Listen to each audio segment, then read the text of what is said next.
first time it was just him and I together, I realized that I wasn't just babysitting a baby. I'm his dad, and that was amazing to me.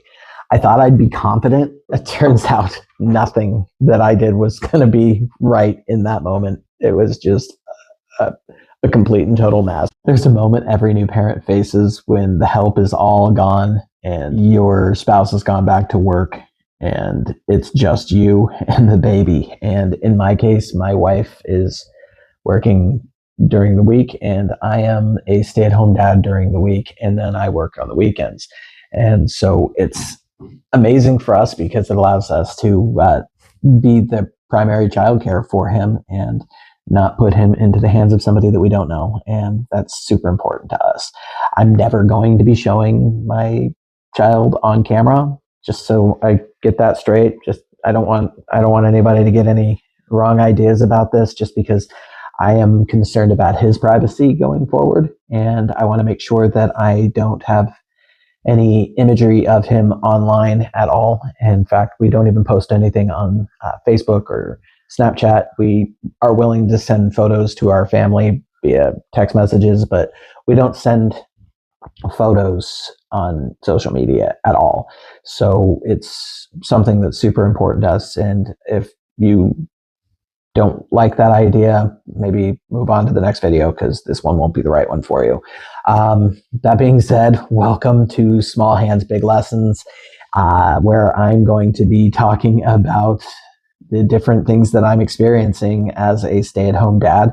I'm in my mid-40s and my wife is in her late 30s, and we decided to have a baby when we got married, and he arrived a little early, which was really stressful, but we'll talk about that another time because this isn't the place for that one. The first day, I thought I was going to be just fine. I thought everything was going to go smooth. We were home together for 3 months. The first month was spent in the NICU. After that, the other 2 months were spent at home and getting to know our baby and getting to have some idea of the rhythm of our household and how it had changed. We have a dog, and we were both a little nervous about how that would play out. And I think all parents that have dogs are concerned on some level what to expect when they bring home their new baby. And we definitely had our suspicions relieved because it did not go the way that we thought that it might. And so we are very grateful for that. It's pretty amazing to know that my puppy loves my baby. And I mean, you can't beat that. You really can't. Like, just the cute videos and pictures that I send to my mom, she loves them. She just thinks they're the best thing ever. I really did think it was going to be simple. I thought it was going to be change him, feed him, put him down for a nap, change him, feed him, put him down for a nap, change him, feed him, put him down for a nap, do some tummy time here and there in between, try and build him up to 15 minutes, 30 minutes, 40 minutes, an hour, whatever. And I was mistaken. Those first few days were rough. He yelled at me so much. I heard some baby talk that would make a sailor blush. And I know a couple. I also know some, I know some fishermen that would blush at some of the expressions that came out of that baby's mouth. I can't repeat them on YouTube though, because I think it might violate some sort of rule somewhere. I did expect it to feel more like babysitting instead of, stepping into a role that I wasn't sure if I was even ready for it. I thought I would be. I thought I was going to be completely ready. I thought I'd be laid back and chill. We were talking about it as we were pregnant and discussing how we felt things were going to go once he arrived. And I thought that it was going to be easy. I thought, I'm not 21 like my mom was. So I've experienced life a little bit more. I've got a little bit more under my belt. I've learned a lot in my time here on Earth, and I've negotiated with some pretty interesting characters. So I felt that I was going to be just fine with this. And negotiating with a drunk in a bar, easy compared to negotiating with a newborn that has decided that he's not hungry, but he's not tired, but he doesn't need a new diaper, but he doesn't know what he needs. And he just wants to scream at you. And his scream will blow your head off. Like, what did I want from that day? Honestly, I wanted it to go smooth because my goal for that week was to paint the kitchen. It's still not done completely. I started it. I got a couple of things done. I got the walls done. I got some of the boxes for the cabinets done. I've not gotten the cabinet doors or the drawers or any of that stuff done because it's a lot of work being at home with your kid. Like, the only reason I'm able to do this now is because he's asleep. And it's probably only going to be for a couple more minutes, honestly. He's been asleep for about 20 minutes, and this dude, he catnaps. He does not sleep through the day. Like, it's amazing because I love my kid, and it's so fun to see like what he's up to and kind of like how his brain's processing things and what he's kind of discovering, which is delightful.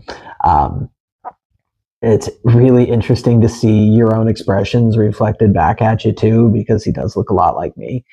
He looks a lot like his mom too, but he looks a lot like me, and it's eerie looking down at him and seeing, that same face, and then the things that he's screaming at you and the looks he's giving you. Yeah.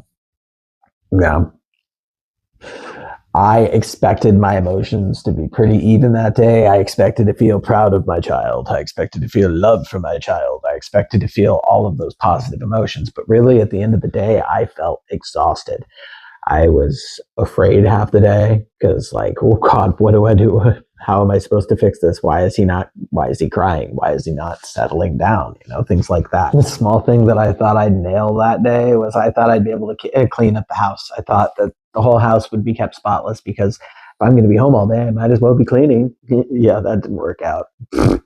Yeah, I tried, really tried.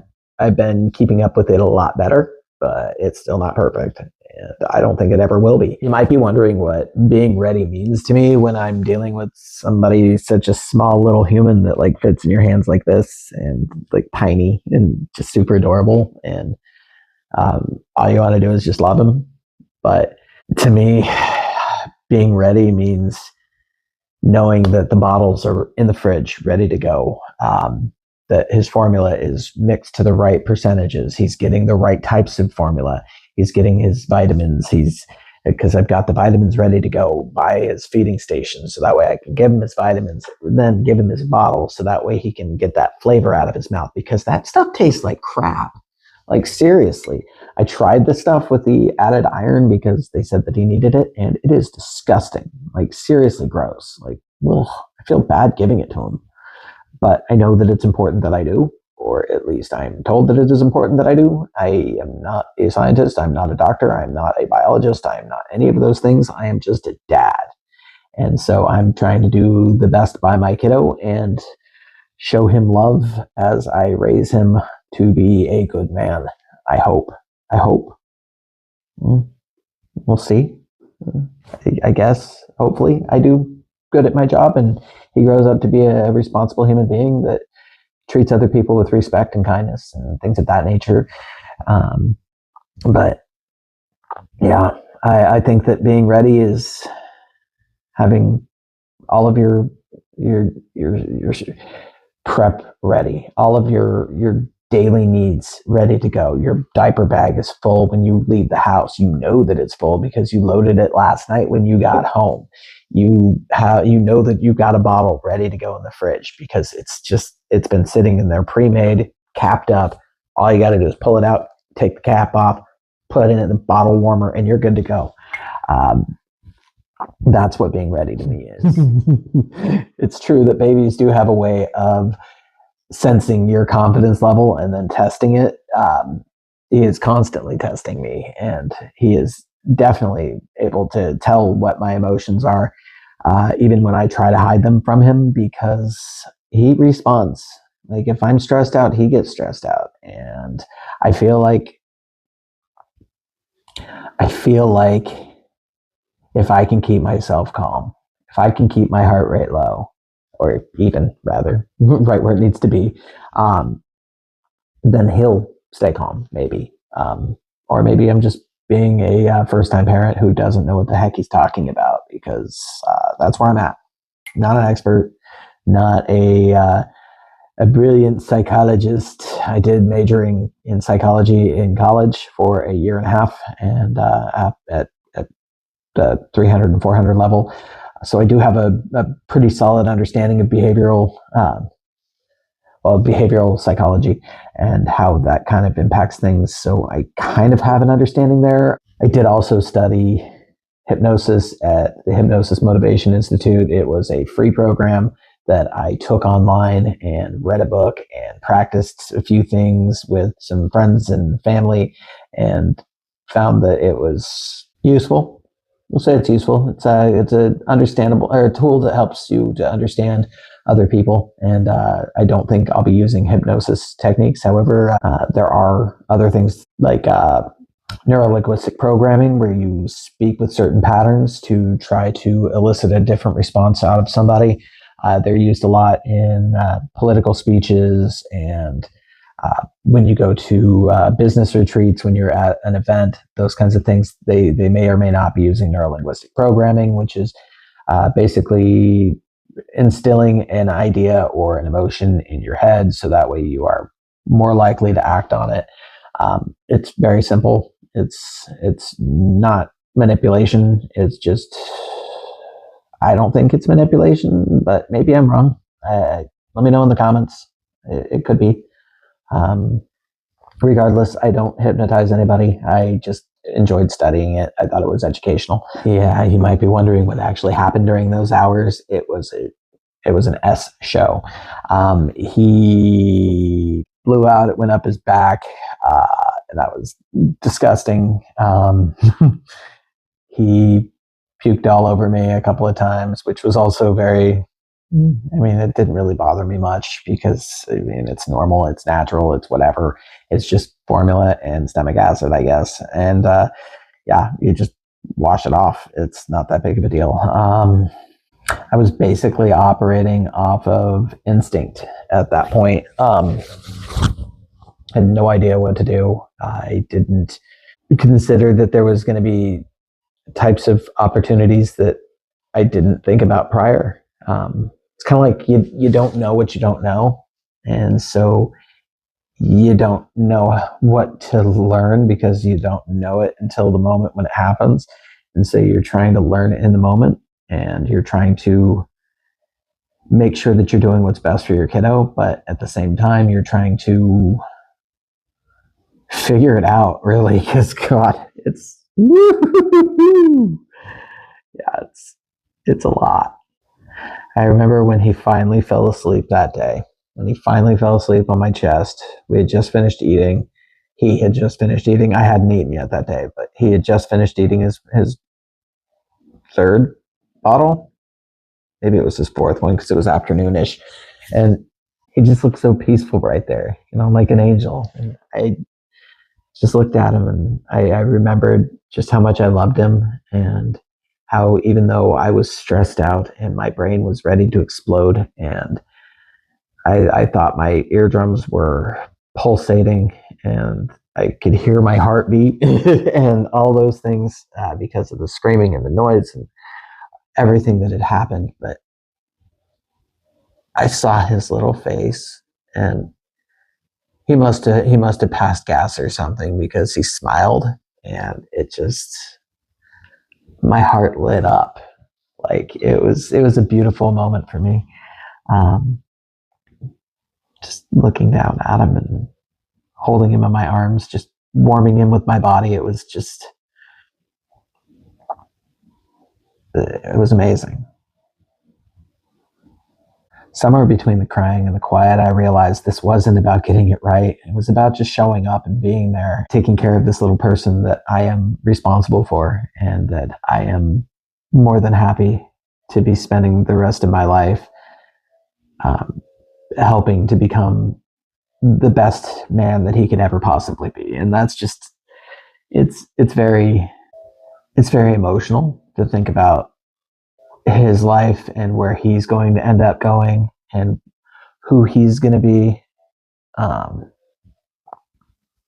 Yeah, I can't wait to find out. I can't wait to meet that adult man and finding out who he is. Did I start to trust my instincts after that day?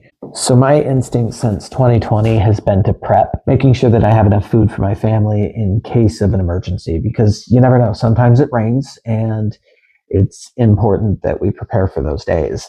And so I took that mentality and applied it towards being a dad and trusted that instinct to be prepared in advance. That Cub Scout motto, that Boy Scout motto, be prepared.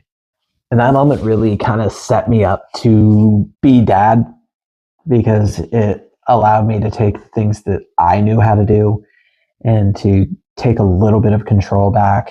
So I ended up, making our formula in advance, getting it pre-poured into the bottles. So that way, all we have to do is grab it out of the fridge, throw it in the bottle warmer, be ready to go. We have diapers ready. We have the diapers in our box right here by the changing table. Right underneath it is his Desitin. Right underneath that is his wipes. So that way we can get everything taken care of. We make sure that we slide the diaper underneath him before we take the old diaper off. That way, if we need to protect ourselves from,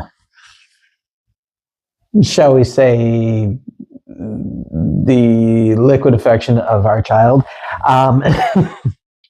we can throw that down and cover up. But that way, each thing is prepared. We have a mise en place. I guess if you were in a restaurant, you would call it mise en place. You have everything set up in the same place every time, so that way you know exactly what you're reaching for when you're reaching for it without having to look. That way you can stay in the moment with your little guy, or I guess with your little girl if you have one. I don't. So being in the moment with my little guy right now, as we prepare to change him and get everything taken care of from that, it just allows me to focus on him and keep eye contact with him and talk to him a little bit, give him some loving and some affection, and then take the diaper, remove it, clean it, put the new one on, wrap it, put him in his clothes, back out. And having that system in place really kind of gave me that confidence that I needed in that moment. And it was just one step of many to becoming dad.